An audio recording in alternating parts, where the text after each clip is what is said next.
Ok, bueno, vamos a continuar con lo que dejó Diana y ahorita vamos a hablar sobre los tipos histológicos. La OMS lo divide en cánceres no invasores, invasores y otros.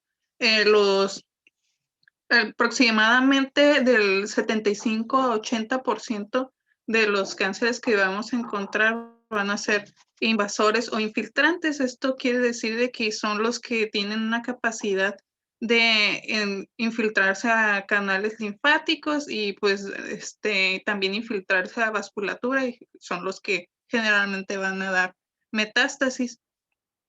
Y el tipo más frecuente que vamos a encontrar es el ductal infiltrante, puede ser de un 70-80% de todos los cánceres que encontremos y es el que generalmente se va a demostrar como una masa sólida.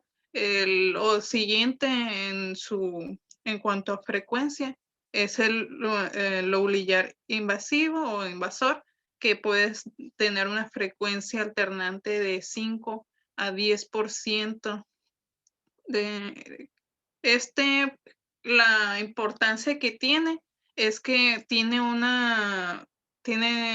la característica de ser un poco más difícil de diagnosticar, así como conferir generalmente un pronóstico peor, así como algunas otras situaciones que voy a comentar más adelante, que estos generalmente tienen una diseminación difusa en vez de comparándolo como el ductal, que generalmente tienen una masa, estos son más difusos, pueden ser multifocales y generalmente son bilaterales. De ahí, pues los siguientes tipos, como pueden ver, los porcentajes no son tan comunes. Lo que leí mayormente eran esos dos en cuanto a su importancia como clínica y que posteriormente hablaré de ellos en cuanto al manejo quirúrgico y demás.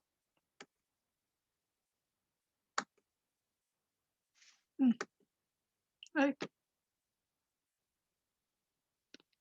Otros tipos de cánceres especiales, pues es el cáncer, tanto el cáncer inflamatorio y enfermedad de Paget. Estos son menos frecuentes y en el caso del cáncer inflamatorio es el que habíamos escuchado anteriormente, que se caracteriza por lo de la piel de naranja, eritema y edema. Y pues enfermedad de Payet bastante raro, aproximadamente 1% o menos de todos los cánceres de mama y son cánceres localizados a nivel de la areola. De hecho, es enfermedad de Payet de la areola o pezón.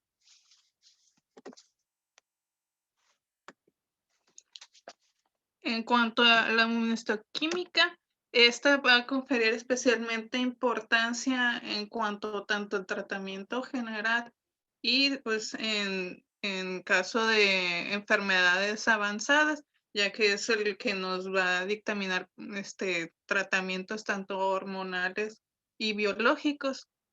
Están los receptores de estrógeno y están los de progesterona. Estos a su vez están divididos positivo estrógeno y progesterona como luminal A y los que tengan un HER2 positivo como luminal B. Todos estos son receptores de superficie que pues median procesos de transcripción y está un llamado triple negativo. Su importancia del triple negativo es que como es negativo a todos los receptores, pues no hay una terapia blanco que podamos utilizar, entonces confiere un peor pronóstico a comparación de los demás.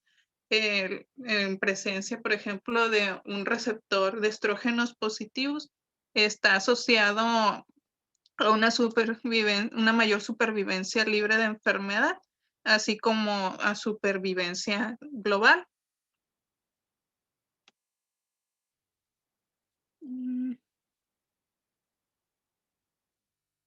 Y, por ejemplo, el Ki 67 puede predecir una mayor respuesta a tratamientos quimioterapéuticos y también puede asociarse a una mayor probabilidad de recaídas en estadios tempranos. El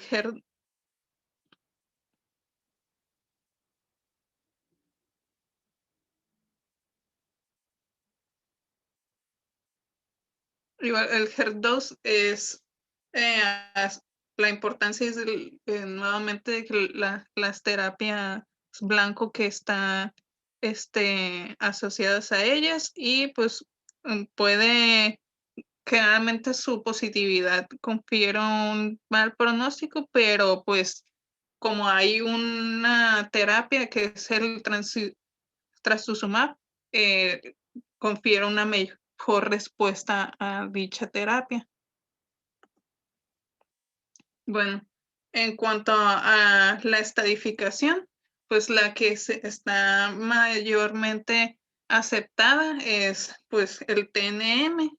Ya creo que ya la mayoría de nosotros lo hemos visto, de que el T de tumor, N de ganglios y AM de si hay metástasis o no a distancia.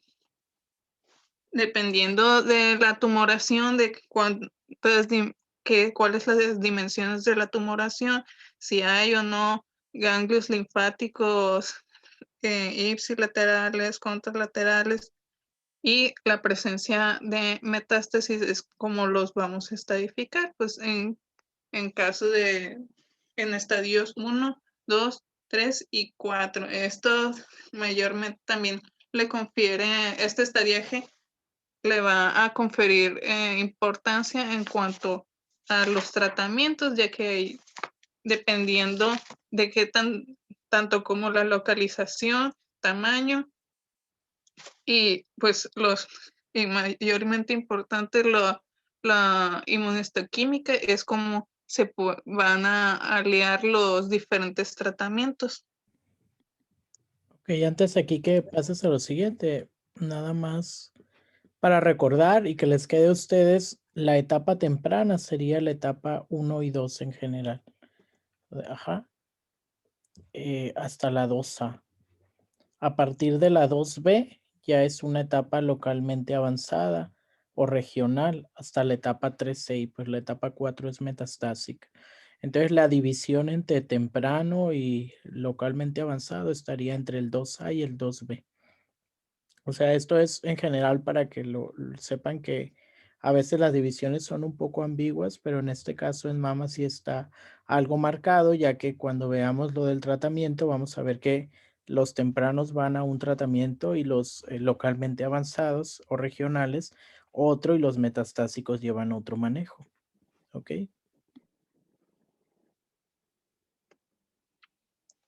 Para esto está dividido el estadiaje tanto como local, regional y sistémico. En general, lo que se recomienda como para preoperatorio, para realizar o para preparar una cirugía, se utiliza generalmente la mastografía y ultrasonido. Estos pues generalmente van a subestimar el tamaño de la tumoración, especialmente en tumoraciones que son mayores a 2 centímetros. Lo que se refiere como un método de imagen mucho más exacto es la resonancia magnética, llegando hasta en un contexto preparatorio con una sensibilidad de casi llegándole al 100%. En cuanto al tamizaje de mama contralateral, pues está recomendado en pacientes que tengan mamas muy densas o un carcinoma lobulillar por las razones que ya les había comentado, que generalmente tienden mucho a la bilateralidad. Entonces, en este tipo de pacientes está recomendado el tamizaje de de la mama contralateral. Y pues obviamente al haber estadiaje siempre se debe de haber una corroboración histopatológica por lo mismo que estoy comentando. Los tipos histológicos nos van a dar una pauta para ver si necesitamos ver la otra mama y también con qué tanta agresividad.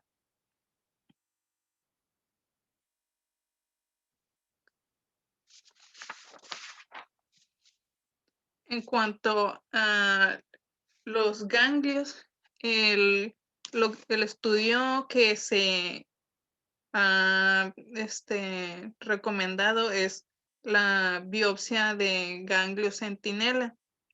Se ha visto de que es un método sensible de un 71 a 100 hasta casi 100% y que tiene desenlaces comparables con una disección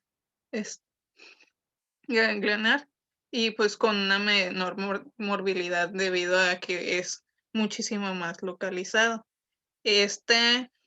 Consiste en básicamente inyectar un radiofármaco, el tecnesio 99, y posteriormente hacer una linfocintigrafía, detectar en base ahí los ganglios. Se van a biopsiar dichos ganglios. Si la biopsia es negativa, entonces las posibilidades de que haya una metástasis ganglionar pues son remotas.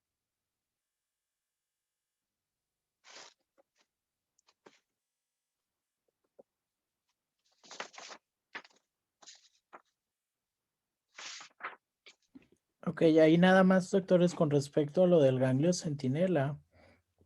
La importancia es que las pacientes que van a ganglio centinela pues tienen menos riesgo de complicaciones, sobre todo linfedema. Entonces, recordemos que el linfedema es una complicación derivada de la disección axilar o del ganglio centinela más la radioterapia. Entonces, esos factores aumentan el riesgo hasta en un 20 hasta 30% dependiendo de la literatura.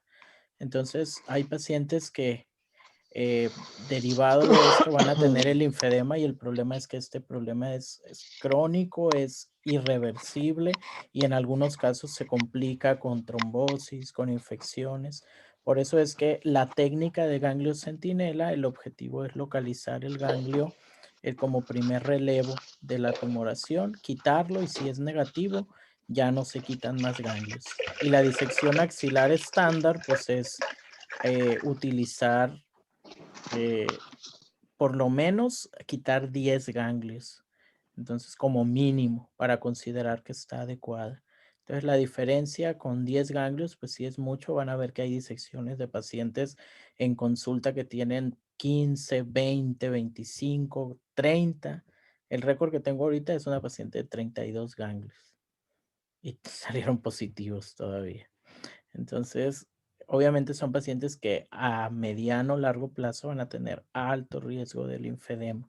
Por eso es que ténganlo en cuenta que existe el ganglio centinela y esperemos que los cirujanos lo estén utilizando un poco más cada vez. Ahorita desafortunadamente la 90% de los procedimientos son con disección axilar ganglionar.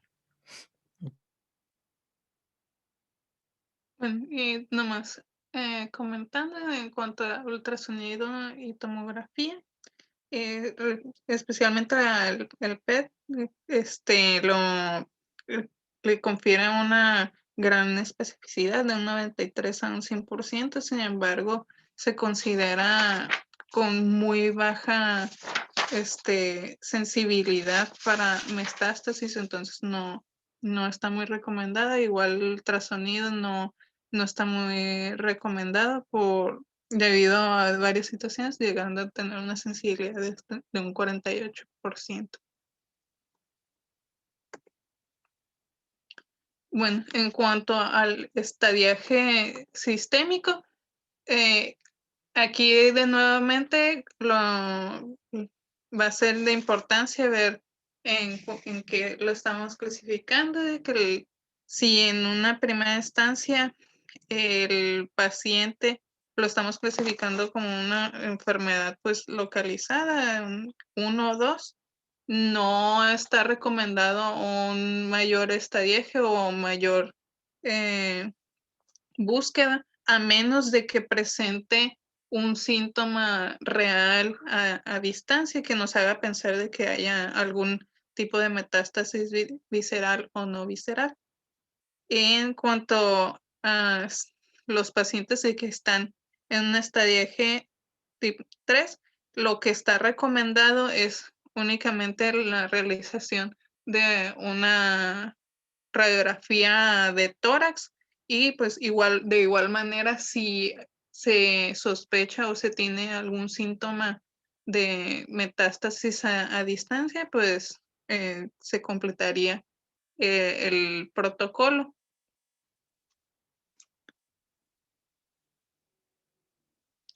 Y pues en los que ya se consideran estadios más avanzados, aquí sí es completar todo el abordaje con resonancia de abdomen, gamografía ósea, radiografías de hueso, ya que sabemos de que los sitios más comunes de metástasis a distancia son pulmón, hígado y especialmente hueso.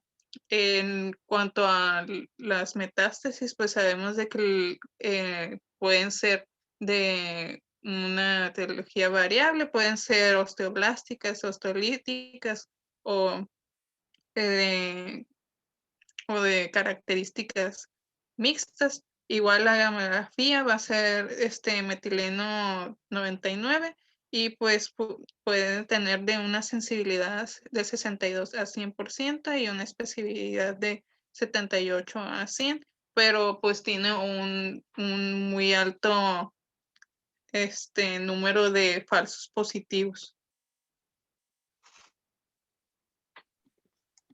Ok, antes de pasar al tratamiento, vamos a dejarlo aquí, doctores, por tiempo. La cuestión de los estudios de extensión, pues esta palabra la van a ver en todas las neoplasias. Cuando nosotros en oncología decimos vamos a hacer estudios de extensión, nos referimos a los estudios de imagen o laboratorio o medicina nuclear que se requieran para poder etapificar completamente a un paciente. Entonces, si se dan cuenta, en mama, las etapas tempranas no llevan estudios de extensión de rutina. En realidad, siempre nos debemos de guiar con la clínica del paciente. Por eso es que las pacientes, obviamente, cuando se operan, pues tienen radiografía de tórax y laboratorios generales. Pero en realidad no les pedimos de rutina ni tomografía ni gamagrama. Y en la etapa localmente avanzada, ahí sí ya la evidencia es un poco más controvertida porque uno puede subclasificar dependiendo de la inmunohistoquímica. Entonces, en aquellas pacientes triple negativo, HER positivo, que consideramos que son de alto riesgo, ya puede quedar a criterio del médico, pero estrictamente estándar no son todos los estudios obligatorios. Y el PET-CT cada vez ha ido adquiriendo más evidencia científica y actualmente lo puedes tomar en cuenta desde la etapa 3. Entonces, esto se los digo porque cada vez les va a tocar ver más pacientes que se hacen PET-CT.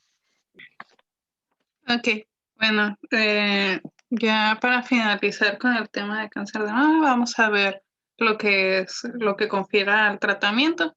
Como sabemos, en el caso de cáncer de mama va a ser un manejo integral multidisciplinario que va a incluir desde una terapia locorregional y una terapia sistémica, dependiendo de las características de la tumoración, que van a incluir cirugía, radioterapia en cualquiera de sus variantes, no adyuvante, adyuvante o paliativa, y sistémico que incluye quimioterapia, terapias endocrinas y pues terapias blanco. Vamos a hablar un poco de cada una de estas. En primera, pues está la cirugía, pues el punto de la cirugía es lograr un mejor control oncológico dependiendo de las características de la paciente, la tipificación y demás que están enlistadas ahí. Se decidiría una terapia o conservadora o una mastectomía, y dependiendo también de las características, los diferentes tipos de mastectomía que se pueden tener. Como anteriormente había dicho, todo esto va a ir ligado a factores propios del paciente, los factores biológicos propios del tumor, tipo de histología y demás, y algunos otros factores externos puedan que pueden verse ayudados. En cuanto a la cirugía conservadora, pues versus mastectomía, entre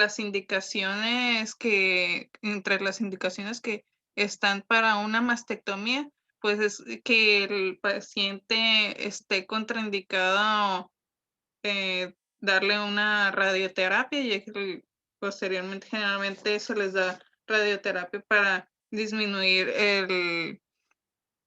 las posibilidades de metástasis, que sea una enfermedad multicéntrica. Por eso era uno de los factores, los biológicos, por el tipo de histología que les había mencionado, que algunos tienden a mayor bilateralidad y no ser tumores precisamente concentrados, sino generalmente multifocales o multicéntricos, y pues dificultad para tener márgenes adecuados o que se tenga un resultado cosmético pues adecuado.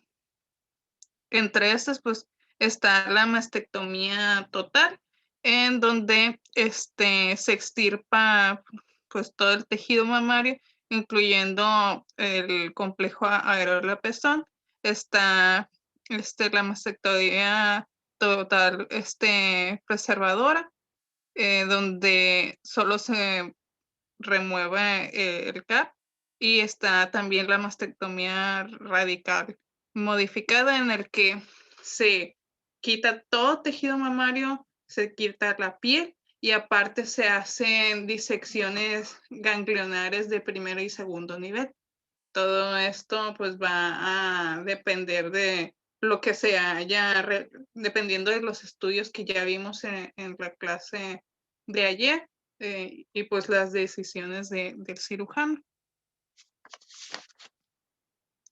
En cuanto a otras cosas que confieren aquí a la cirugía, pues está el de la reconstrucción. Esto puede ser inmediata o tardía, y pues va a depender obviamente de la técnica que se haya elegido al momento de realizar una mastectomía, y ya sea que que haya tejido realmente viable, y pues de nuevo todo va a conferir a la viabilidad de que se tenga tanto piel para poder realizar la reconstrucción por el mismo tejido autólogo, o si se va a decidir por material prostético, y nuevamente eso va a decidirse a partir de qué tipo de cirugía se hizo en una primera instancia. Y pues está también el asunto de la cirugía profiláctica. Esto también va a verse ligado en el tipo de histología y otros rubros, como el que se determine el riesgo de que esté en riesgo la mama contralateral. Generalmente se puede recomendar o se puede pensar en esto en pacientes que ya hayan tenido un antecedente de radioterapia, que hayan cursado con una enfermedad, por ejemplo, Hodgkin en mediastino, que tengan una susceptibilidad genética, que ya la habíamos mencionado anteriormente en la clase de ayer, y pues historial de cánceres familiares, es donde se puede ver la posibilidad de una cirugía profiláctica. Aquí, Andrea, vamos a detener tantito. Vamos a hacer una pregunta. A ver, anda por acá. Karen Joana, Sí, ¿has escuchado del efecto Angelina Jolie? el efecto Angelina Jolie. Algo ahí de chisme del espectáculo de qué pasó con ella en cuanto a cáncer de mama. Pues solo recuerdo que ella se detectó que tenía la mutación y se realizó mastectomía, pues Profiláctica. de manera profiláctica, ¿no?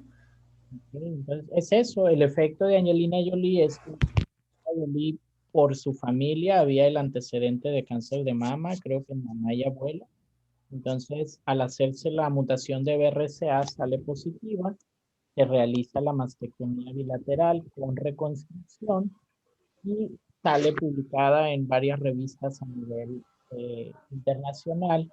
Y esto dio auge a que muchas pacientes solicitaran la mastectomía bilateral. Entonces, oncológicamente para nosotros es algo delicado porque obviamente existen criterios muy definidos de quienes sí son candidatos a la mastectomía. Entonces, el hecho de la cancerofobia, que así le decimos, no justifica el riesgo que puede tener una mastectomía, porque recordemos que la cirugía tiene secuelas. Andrea, ¿revisaste o vas a comentar algo de las secuelas de la cirugía? No. Ok, entonces, de los que ya les ha tocado rotar en la consulta de onco, ¿qué les ha tocado ver de secuelas de mastectomía? Alguien que me comente. Pues está el linfedema, Ajá, muy bien. está la retracción de la piel, lesiones propias de la piel, limitación de movimiento del brazo, neuropatía. Sí, entonces, si es una mastectomía, pues todo lo que dijo Contreras. Pero para las pacientes, obviamente, que son relativamente jóvenes o que son económicamente activas, el que les quede limitada la función de la extremidad, pues es algo muy delicado. Y para las pacientes que se les hace cirugía conservadora, que nada más se les quita un cuadrante normalmente, estos pacientes van a quedar con alteraciones de la sensibilidad, con una neuropatía localizada o con disminución de la sensibilidad. Al final hay que pensar y quitarnos de tabús con los pacientes y recordar que la mama pues es parte de los órganos sexuales y para una mujer es muy importante tener pues íntegro este órgano en cuanto a la sensibilidad. Por eso la conservación de la mama desafortunadamente no siempre conserva todas las funciones y en el caso de la sensibilidad sí se ve afectada. Y pacientes que quedan con dolor crónico y lo que más tememos oncológicamente pues es el linfedema, que ahorita que veamos también la parte de radioterapia les comento un poco más. Ok, muy bien.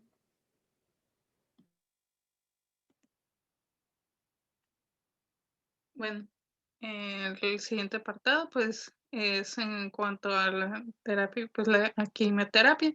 Ya hemos visto en clases pasadas de que se divide adyuvante en adyuvante. Eh,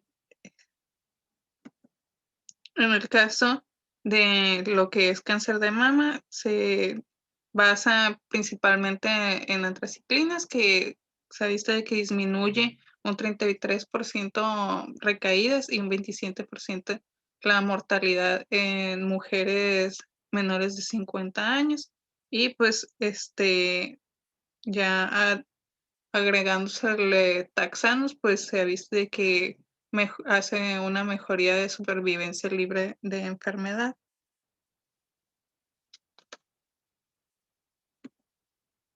Entonces, ya están los medicamentos, Pactel, Citaxel, epirubicina y doxirubicina. Okay. Aquí, Coméntalo, perdón.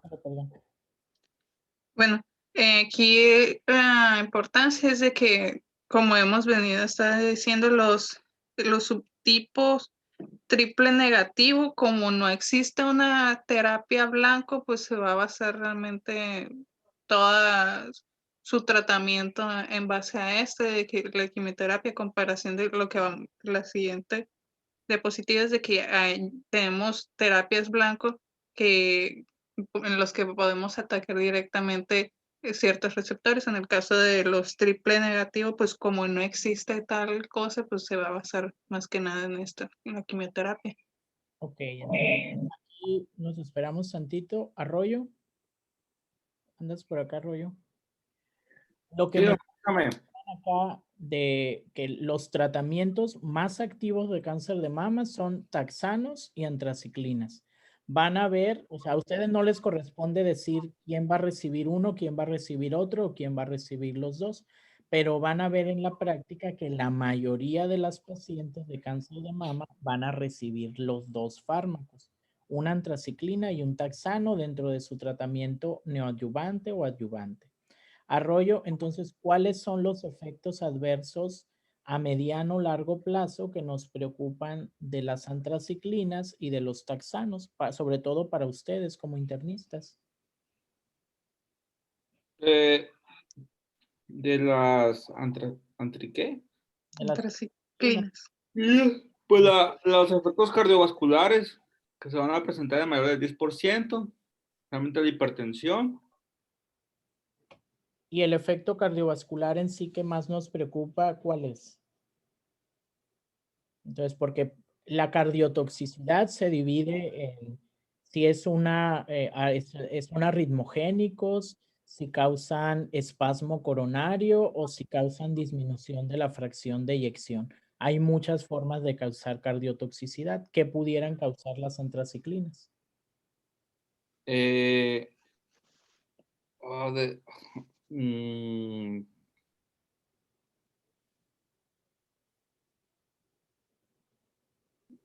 mm, Ok. Entonces, recordemos que las antraciclinas tienen riesgo de una cardiotoxicidad que es no reversible y que es dependiente de dosis y es una disminución de la fracción de eyección. sí, sí. Entonces, todos los pacientes que tengan un riesgo cardiovascular aumentado se va a empeorar con la adición de las antraciclinas. Y los taxanos, pues son fármacos que en general los efectos a largo plazo son pocos, pero el riesgo sería principalmente la neuropatía. Entonces, causan la neuropatía periférica parecida a la de los diabéticos. Entonces, todos los pacientes diabéticos que reciben taxanos tienen más riesgo de neuropatía y generalmente es irreversible. Entonces, esto también lo tenemos en cuenta. Si ustedes ven a un diabético y trae neuropatía, pero tuvo cáncer y recibió un taxano, pues va a estar sobreestimada esa neuropatía. A lo mejor no es todo por el descontrol glucémico o por los años que tenga de diabético. Entonces ya ustedes pueden identificar ese factor de riesgo que a lo mejor está empeorando la neuropatía. Ahora, para la cuestión práctica, ¿cómo pueden identificar si ustedes ven en la consulta a una paciente de cáncer de mama? Si le preguntan a la paciente qué tratamiento recibió. La paciente les dice, me operaron y luego me dieron quimio. O les dice, me dieron quimio y luego me operaron.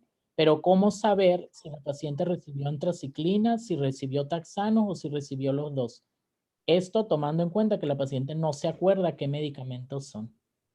¿Quién me dice cuál es el tip?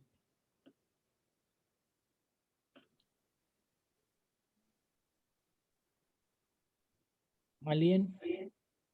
Porque están los doctores de radioonco acá con nosotros, a ver si alguno de los residentes se acuerda. A ver, José Luis. Por el número de ciclos, doctor, que le dieron, ¿Por qué? ¿Cómo sería ahí? que dijeron que les dieron 6 ciclos. Ok. Que es lo- En realidad el número de ciclos no es tan exacto, pero la respuesta va encaminada a algo muy, muy práctico. Le van a preguntar a la paciente de qué color era su quimio. ¿Saben por qué? Entonces, váyanse todos al Google y pónganle doxorubicina color y vean la imagen. Ese rojo nunca se les va a olvidar. Entonces, las antraciclinas son de un color rojo intenso. Entonces, imagínense a un paciente que le están poniendo un suero de ese color rojo, nunca se le olvida. Entonces, si ustedes le preguntan a su paciente de cáncer de mama si recibió una quimio roja y cuántas le dieron, con eso pueden saber cuántas dosis de antraciclina recibió su paciente. Y la paciente les va a decir, ay, luego me dieron unas quimios blancas, que obviamente no son blancas, es que son transparentes, como cualquier suero.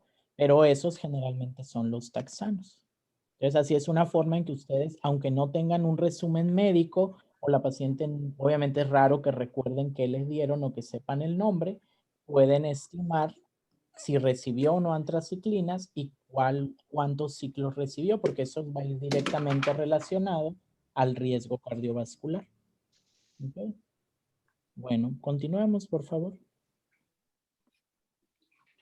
Ok, seguimos con lo que es las terapias biológicas. Aquí básicamente sería el trastuzumab, que sería un anticuerpo monoclonal dirigido contra la proteína HER2, de la cual ya habíamos hablado anteriormente en lo que era inmunología.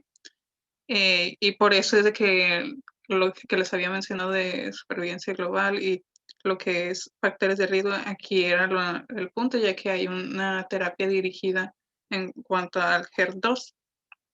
Esta puede ser concomitante o secuencial.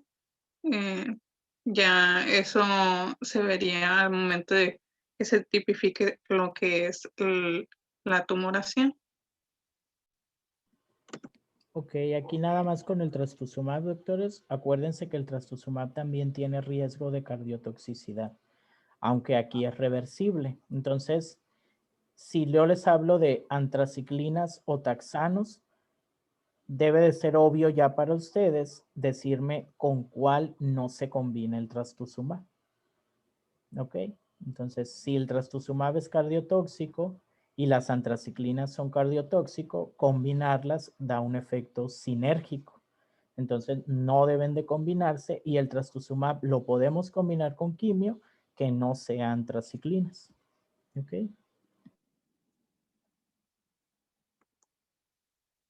Y aquí lo que sigue es las terapias hormonales, que entre un 50-70% de los pacientes pues serían con tumores hormonosensibles. De nuevo volvemos a la tipificación de la tumoración para determinar si la tumoración se va a ver beneficiada en este tipo de terapias. En el caso de esto se menciona que no está recomendada una quimioterapia concomitante y que puede combinarse con terapias biológicas si pues tiene el HER2 positivo. Entre estas de las terapias hormonales, pues tenemos tres principales. El primero es el tamoxifen, que ha demostrado una disminución de riesgo de recurrencia de un 40% y también de riesgo de muerte de 35%.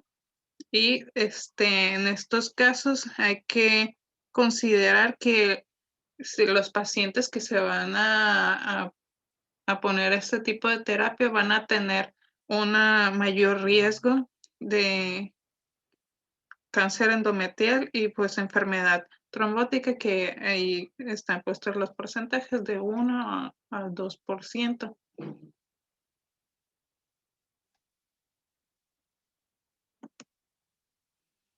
La siguiente terapia hormonal son los inhibidores de la aromatasa. Estos se prefieren exclusivamente para mujeres postmenopáusicas y ha demostrado también una mejoría en la supervivencia libre de enfermedad. Y esto se recomienda de que tengan una duración de aproximada de 3 a 5 años en total cuanto a la terapia. Y en cuanto a los efectos secundarios principales de esta terapia sería osteoporosis y fracturas secundarias. Ok, entonces, doctores, aquí como el riesgo de osteoporosis, toda paciente que reciba tratamiento con inhibidor de aromatasa debe tener un Bifosfonato. control de una densitometría ósea anual. Y dependiendo del resultado, pues valorar la adición de tratamiento. Entonces, siempre que rotan en la consulta conmigo, les pido que repasen las guías de manejo de osteoporosis y vean qué es específico para el manejo de cáncer, porque tratamos de utilizar más medicamentos como bifosfonatos o inhibidores de la resorción ósea, porque en algunos estudios se ha visto que estos medicamentos también impactan en la supervivencia de los pacientes. Entonces, en algunos casos, en cáncer hormonal son parte también del tratamiento. Por eso, salud ósea en pacientes con cáncer de mama es un tópico muy importante que tienen que tener en cuenta. ¿Ok? Como tema de las terapias hormonales, pues está la supresión ovárica. Esta se puede lograr de diferentes formas, de que radiación, cirugías o antagonistas de hormona liberadora de gonadotropinas. Y esta generalmente está recomendada en pacientes que rechazan o que tienen algún tipo de contraindicación para quimioterapias o para tamoxifen, y generalmente en pacientes premenopáusicas es la que está asociada a una disminución de recaídas y de mortalidad. Y pues obviamente esto, como todas las terapias hormonales, es más que nada dirigido a los pacientes que tengan receptores hormonales positivos. Y pues obviamente siendo una supresión ovárica, sus efectos secundarios van a ser pues los de una supresión ovárica. O sea, síntomas de menopausia. Andrea, entonces, ¿es pre o posmenopáusica? Siempre, Ujú. Entonces, en las post, pues obviamente ya no es no, necesario. ya no sirve. ¿Ok? Y en las premenopáusicas, no en todas lo utilizamos, pero en aquellas donde queremos lograr un efecto más potente, ya sea porque tienen mucho riesgo de recurrencia o como dice Andrea, que no podamos utilizar tamoxifeno. Ahora, obviamente el riesgo de osteoporosis se va a aumentar si adicionamos la supresión ovárica o la ablación. Muy bien.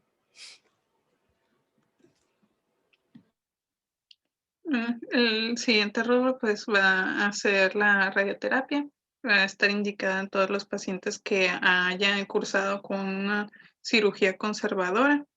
Esta se va a poder administrar en de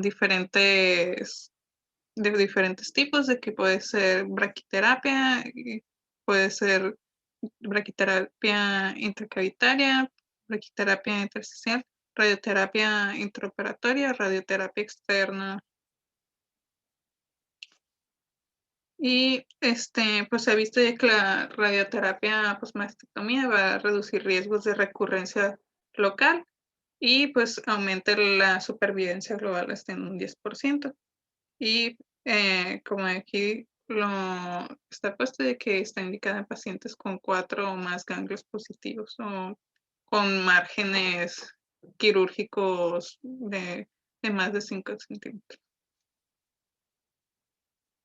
Aquí con la radioterapia, doctores, acuérdense que es un tratamiento adyuvante generalmente, disminuye la recurrencia, pero es la recurrencia local. La quimioterapia se enfoca en la recurrencia local, pero también sistémica. Entonces, Andrea, ¿cuáles son los sitios donde más frecuentemente da metástasis el cáncer de mama? Las metástasis locales.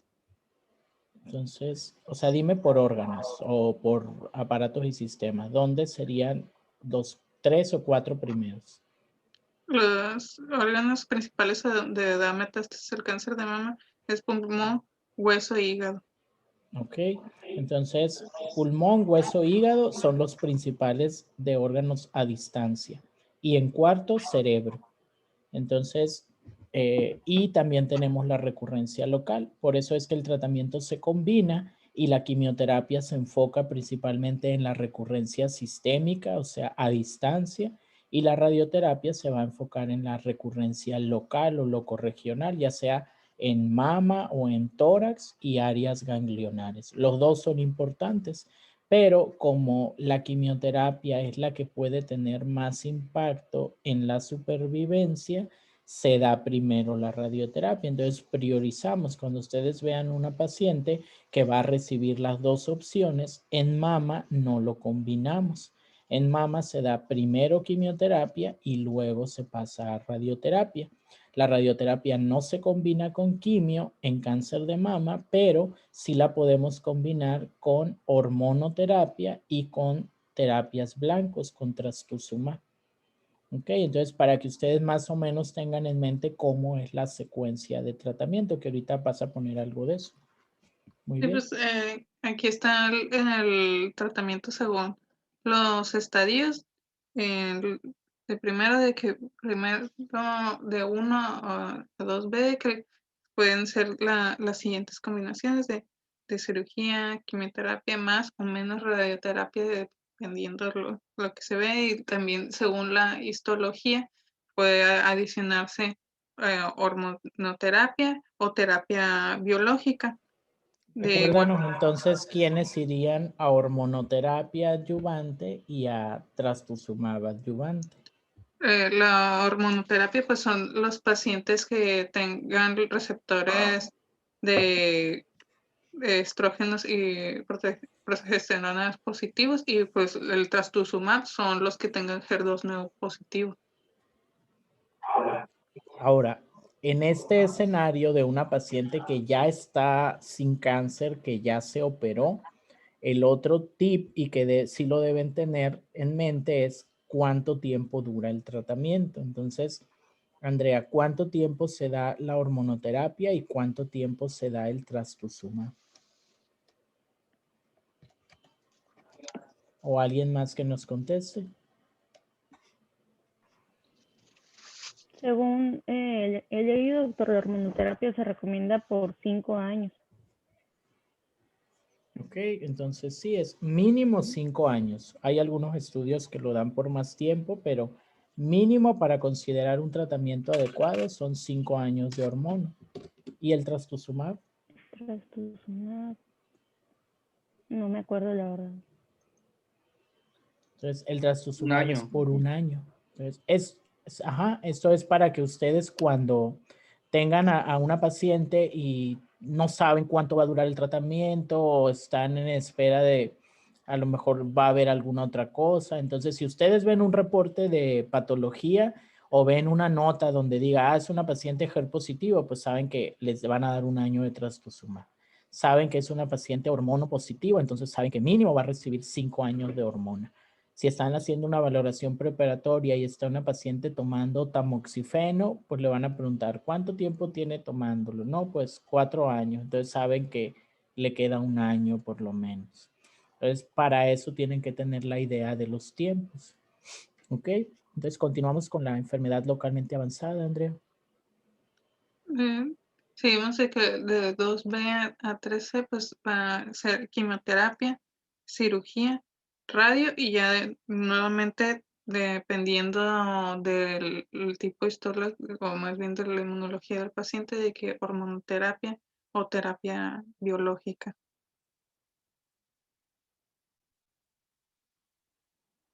Posteriormente la etapa 4 de que ya esta es una pues enfermedad avanzada, y va bien dependiendo de la inmunología del paciente, si va a ser quimioterapia, la terapia nomás biológica o la terapia hormonal.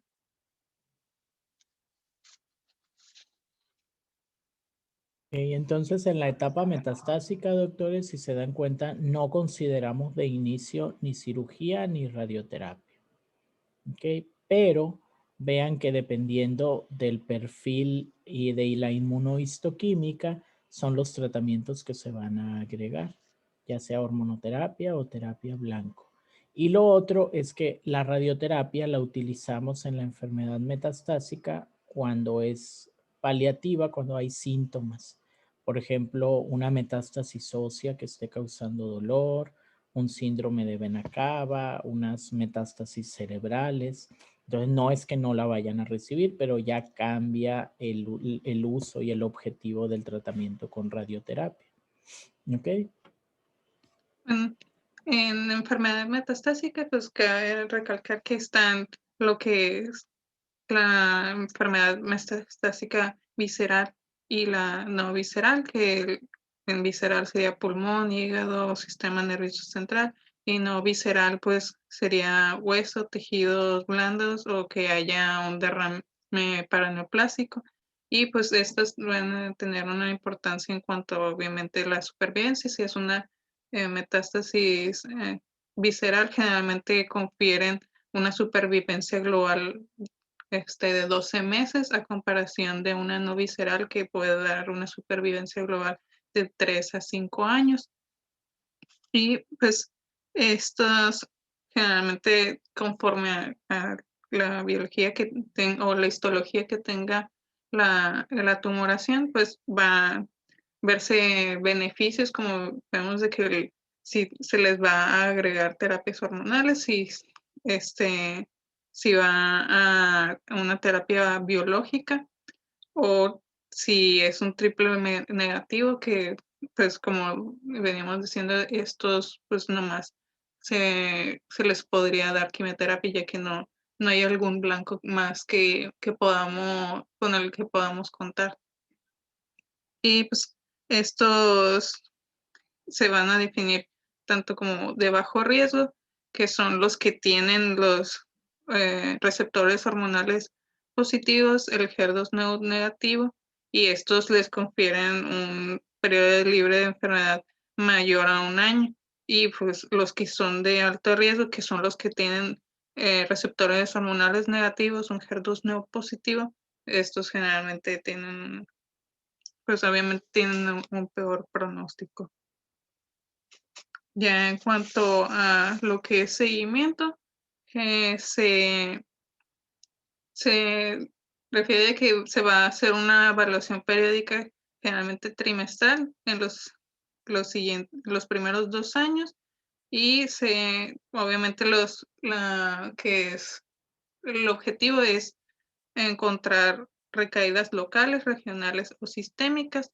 Generalmente se refiere que en los pacientes que tengan una cirugía conservadora, generalmente pues no hay tantas recomendaciones, o en el caso una mamografía los 6 meses al primer año. A los demás pacientes pues se les hace una mastografía más tele de tórax anuales. Y pues dependiendo, como vimos de la terapia, una densitometría semestral. Eso sería todo.